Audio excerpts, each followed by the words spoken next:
My name is Jack. I'm 24 years old and I live in Coral Springs, Florida. Right now I work for AIDS Healthcare Foundation as their transgender cultural sensitivity intern. I feel like people need to know that the trans community is not a monolith, but rather something very diverse and very nuanced.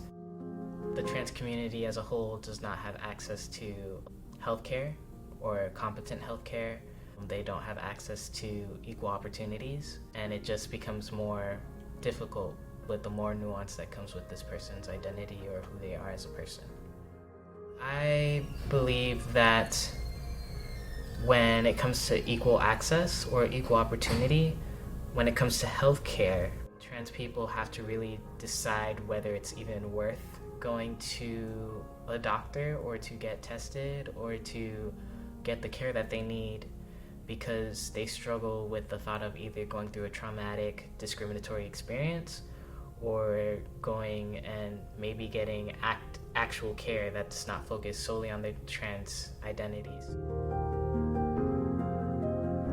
The South Florida community thinks about the current administration's constant pullbacks on rights of pretty much everybody, but also the trans community. The repeal of abortion rights affects everybody, not just women. It affects trans men who might be pregnant. It affects trans people that may be struggling with pregnancy or wanting to get an abortion. It's not solely a woman's issue.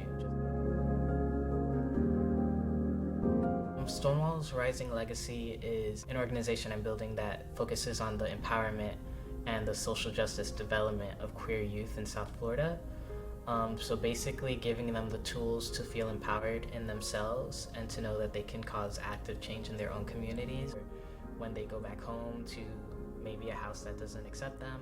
Very much focused on making sure that they feel seen and making sure that they feel like they have a chance of not just survival but thriving, instead of just trying to exist in a world that they feel is not made for them. It's very much is, and making them realize that the power is inside of them.